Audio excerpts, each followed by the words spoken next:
Deus vai te punir. Tá, deixa ele punir. Tá tudo bem, eu aceitei. Não tem o livre-arbítrio? Eu aceitei. Não precisa se preocupar comigo. Tem alguém se preocupar. Você não precisa ser o paladino da justiça de Deus. Deus não precisa de você. Mesmo ele não precisa. Ele é onipotente. Se ele faz assim, eu morro. Se ele não gostar mesmo, ele me mata. Fala pessoal, meu nome é Denis Delacroix, esse é o canal Cristão Dela e hoje nós vamos fazer o react do humorista Fábio Porchat falando sobre a Bíblia, sobre Jesus no Flow Podcast. Eu achei um debate, uma exposição bem interessante, embora discorde de muita coisa. Enfim, você também deixa o seu like, desde já, tá? Se inscreva no canal e também deixa aqui seu comentário respeitosamente, claro, se você concorda ou se você discorda de alguma coisa. Chega de papo furado e vamos pro vídeo. E aí, o que eu tô dizendo é, a Bíblia, que é um livro já super controverso, quantas derivações cristãs existem em cima disso? Então não é que assim, não, todo mundo concorda que é isso. Não. Ninguém concorda com nada. Ainda mais no Brasil. No Brasil a pessoa não, eu sou católica, eu acredito em Jesus, até bater na madeira pra isolar. O que tem bater na madeira a ver? Não, eu pulei 3 ondinhas pra Iemanjá. Peraí, você acredita em Jesus, você acredita em Iemanjá. Como assim? Não, eu usei amarelo que é pra atrair dinheiro. Peraí. Você lê a Bíblia, você leu a Bíblia, você entendeu que amarelo não vai trazer dinheiro, é Deus que vai trazer dinheiro, e Deus já tá tudo escrito. Então assim, o Brasil tem esse sincretismo que vai trazendo tudo e vai juntando, que eu acho uma maravilha, mas vai enlouquecendo a pessoa, porque daí ela quer que eu me estabeleça pelas regras loucas da cabeça dela, porque ela acredita em Jesus, mas ela também acredita em Iemanjá, mas ela tem medo de espírito. Aí à noite bateu a porta lá, achei que a minha avó morta, tive um sonho, é um pressentimento. É a junção de tudo. Você fala, cara, então tudo bem, quer acreditar nessas coisas, acredita. Nem eu sei a resposta. Mas aí não faz a vida do resto das outras pessoas se basearem em cima disso. E tem muita decisão, muita coisa que não acontece, porque a religião impede. A religião que quer que seja, impede acontecer. De clonagem, de genoma, de embrião. Não deixa acontecer. E tem umas coisas ainda que a gente ainda volta no tempo com coisas do tipo, não, se eu congelo um embrião, não pode agora mais jogar fora esse embrião. Ele já é uma vida. Aí você não pode jogar fora. Por lei. Como assim? Você tá muito louco? É um negócio que entrou, no que entrou a gente congelou, não existe nada ali. Não existe nada. Não pode. Por lei, não pode. Esse questionamento do Fábio é porque talvez ele não saiba o que significa bioética, tá? Ele não conhece nada sobre bioética. Bioética, ele vai tratar sobre essas questões de pesquisa com célula-tronco, pesquisa com clonagem. É a bioética que impede com que exista a prática da eugenia. Você sabe o que significa eugenia? Eu imagino a seguinte situação. Uma mãe está lá no ultrassom, seu bebezinho ali de 3 meses, 4 meses, e ela, através do ultrassom, descobre que o seu filho vai nascer, né, vai vir ao mundo sem um braço. Vai vir ao mundo sem uma perna. Mas a bioética impede com que esse feto, com que esse ser humano, ele seja descartado. Com que desde a concepção você selecione e você permita que venha ao mundo apenas as pessoas com todas as condições físicas, psicológicas, visuais, cognitivas ao mundo. Então, não existiria mais a possibilidade de nascer crianças com qualquer tipo de deficiência, crianças com qualquer tipo de problema de saúde. Eu acho que o humor, ele tem que mexer com tudo e tem que brincar com tudo, porque não pode ter nenhum assunto proibido pro humor. Porque no momento que você diz assim... Ele que tá falando do limite do humor agora sozinho, eu nem puxei. Não falei de limite. No momento que você fala, não pode falar disso... Isso não é um limite? Isso vira uma regra, essa regra vira lei, e essa lei vira intocável, ela vira um demônio que come a todos nós. Então, é perigosíssimo não poder falar sobre assuntos. Assim, eu acho que é um problema se eu vou numa igreja, abro a porta e falo, vou fazer aqui um stand-up sacaneando, aí isso é uma outra história. Porque daí eu tô invadindo aquilo que eu não quero que façam comigo. Eu tô invadindo o espaço sagrado e tal. Louco, porque isso é óbvio, claro, e só se usa desse argumento quem é desonesto intelectualmente. Porque é evidente. A gente tem que falar sobre tudo, tem que usar. Claro, não estou aqui justificando crimes. Não estou aqui dizendo, então você pode querer que a escravidão volte. Bom... É uma outra história. Estamos falando de uma outra coisa. Estou falando aqui de poder ser desagradável, desrespeitoso. E eu acho sim, fazendo uma análise... Falam tanto do limite do humor, que eu pensei, quer saber? O humor deve estar acima das outras artes mesmo, sabia? Eu acredito que o humor é a capacidade, é a possibilidade de fazer troça, de fazer graça com os poderosos. Eu acho que é isso.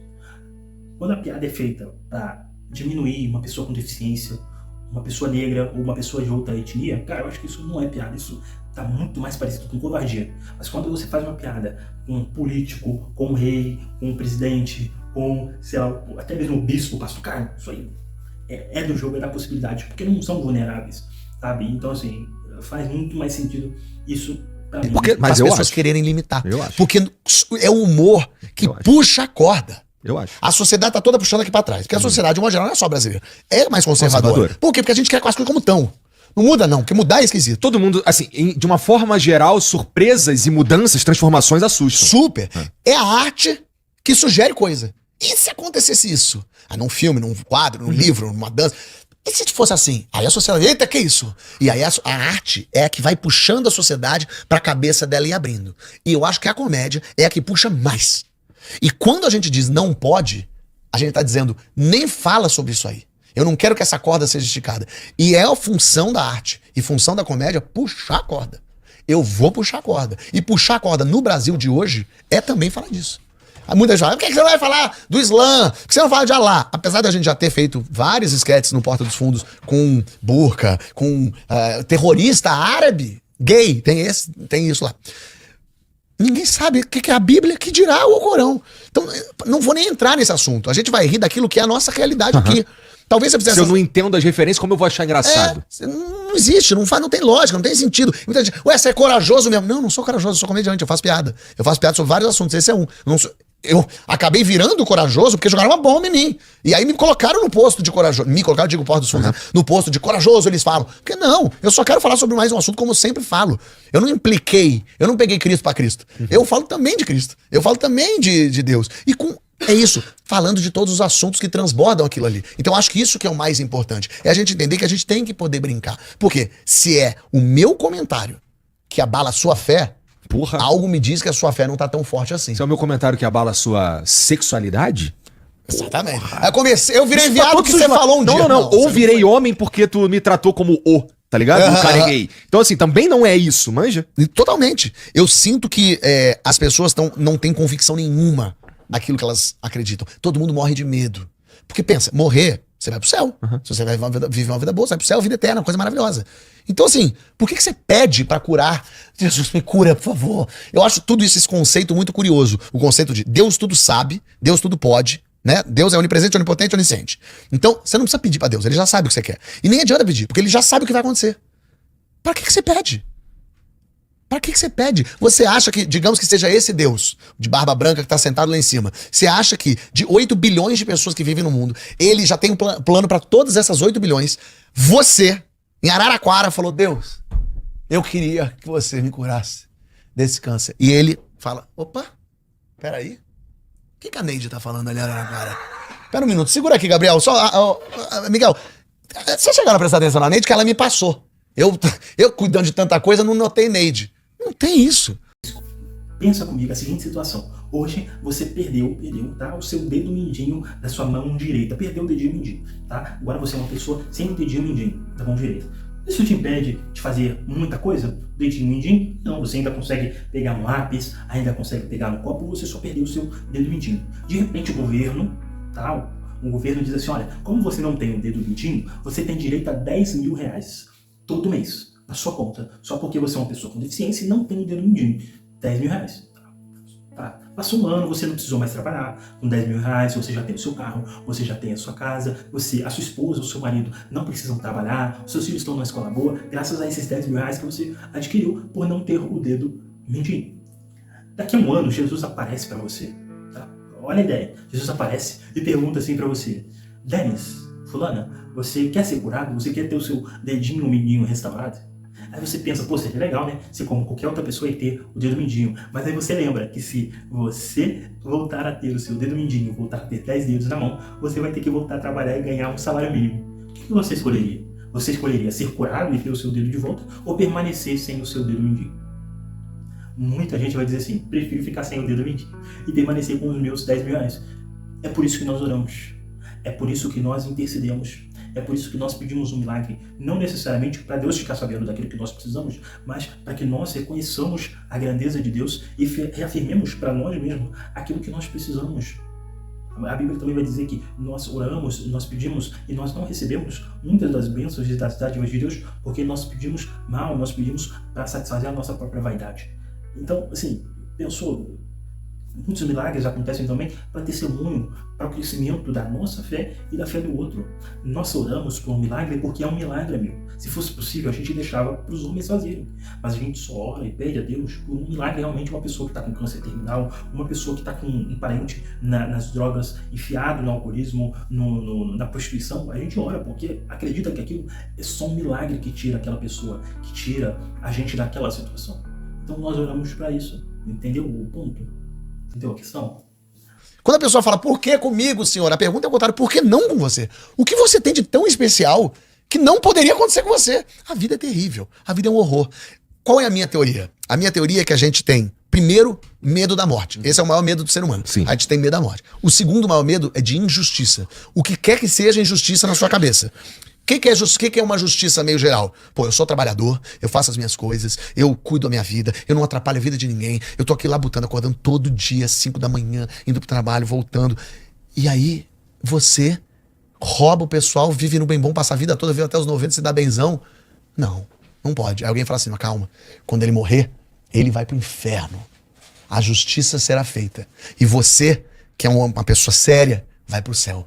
E aí isso acalma o coração, pra pensar, bom, então a vida não é injusta. Agora tá sendo injusta, nesses 90 anos. Mas na eternidade vai ter justiça, porque ele vai queimar no inferno. Ai, graças a Deus, então tá bom. Pra mim, o maior medo da humanidade depois da morte é o da injustiça. E a gente criou Deus pra justificar o injustificável. Não, Fábio, nós não criamos Deus. A humanidade não criou Deus. Sobre a injustiça, não somos nós cristãos que dizemos isso. Foi Jesus, meu amigo, aquele cara que você tanto admira e só pega as coisinhas que você concorda, que diz que nós fazemos. Jesus quem disse isso. Sabe aonde que ele disse? Sermão da Montanha sobre as bem-aventuranças. Bem-aventurados que têm fome e sede de justiça, porque eles serão fartos. Há a possibilidade deles serem fartos aqui na terra, com a justiça sendo aplicada pelos homens ou pela justiça sendo aplicada lá no céu diante de Deus. Quem disse isso não é os cristãos. Quem disse isso foi Jesus. Por que tem gente que nasce numa família rica, tem gente que nasce numa família pobre, tem gente que nasce preto no Brasil, ou seja, muito mais chance de morrer e de se fuder? Por que tem gente que nasce com problema? Por que tem gente que nem nasce? Por que tem criança que morre? Por que tem gente que grávida perde o filho? Por que tem gente que tem o filho? Por que isso acontece? Olha que injustiça. Olha que loucura. Uma criança morrer é a pior coisa do mundo. É a coisa mais triste que pode acontecer. É alguém perder um filho. Isso acontece. Aí você tem que dizer pra essa pessoa, calma. Deus tem um plano pra você. Porque você precisa acalmar a alma dessa pessoa de algum jeito. Porque essa pessoa, ela tá Assim, acabou de morrer o filho, meu irmão. Acabou tudo. Como é que eu sigo adiante se eu perdi toda a minha família? Como é que eu sigo adiante se eu perdi as pernas? E na hora pra você pode ser o fim de tudo. Tem que ter alguém pra dizer, Deus tem um plano pra você. Em algum momento vai dar tudo certo. Aí você continua vivendo na sociedade pensando, bom, uma hora eu vou ter o meu retorno. Então muita gente quando vê o especial de Natal fala, o que é seu tá guardado. Porque na cabeça dela é, Deus vai te punir. Tá, deixa ele punir. Tá tudo bem, eu aceitei. Não tem o livre-arbítrio? Eu aceitei. Não precisa se preocupar comigo. Tem alguém se preocupar. Você não precisa ser o paladino da justiça de Deus. Deus não precisa de você. Mesmo ele não precisa. Ele é onipotente. Se ele faz assim, eu morro. Se ele não gostar mesmo, ele me mata. Mas ele suportou Hitler. Ele suportou Pol Pot, ele suporta o Putin, ele suporta o Trump. Tá tudo bem. Não sou eu que ele vai precisar resolver. A gente joga as nossas raivas na hora errada, do jeito errado, e aí volta aqui, ó. Sobre Deus admitir Trump e outras pessoas, amigo, a gente já viu que Deus aniquilou muita gente, muito povo ao longo da história, e não adiantou muito, né, pelo que nós entendemos. Então, aniquilar a humanidade, aniquilar populações e líderes religiosos, não é algo muito eficiente. Precisamos lembrar que Trump só está lá no cargo dele porque as pessoas elegeram ele. Hitler só alcançou o seu posto de presidente, de líder da Alemanha naquele tempo, porque o povo acreditou e deu aquela autoridade a ele. O povo, assim como coloca, também tem a capacidade de instituir aquele líder do poder. Então a gente também não pode tirar das mãos das pessoas as responsabilidades pelas ações dos seus líderes. Correto? Porque a maioria deles não são tiranos. Chegaram lá por vias democráticas, ou o povo tendo a opção de se juntar e tirá-los do poder, não o fizeram. Esses homens não são os mais cruéis da humanidade e não serão, possivelmente, os últimos cruéis da humanidade, infelizmente. Bom, basicamente é isso, pessoal. Espero que você tenha gostado desse react. Lembrando, deixa o like, se inscreva no canal, deixe seu comentário e até a próxima. Bom dia, boa tarde, boa noite, galera. A pessoa vai lá e briga com o Chico Buarque. Tem 500 horríveis, gente ruim, gente má, gente corrupta. E o problema do Brasil é o Chico Buarque? A gente tá perdido. Então a gente precisa de alguém que nos acalme e que diga que vai dar tudo certo. E dar tudo certo pode ser o cara que fala, eu vou matar bandido, vai dar tudo certo. Porque é isso, a gente não suporta. Hoje o problema no Brasil é a segurança, né? A gente não consegue andar na rua, é um perigo, é um horror e tal. Alguém resolve isso pra mim. Ninguém tá resolvendo isso pra gente. Ninguém. Nem a direita, nem a esquerda. Não estão resolvendo. Não...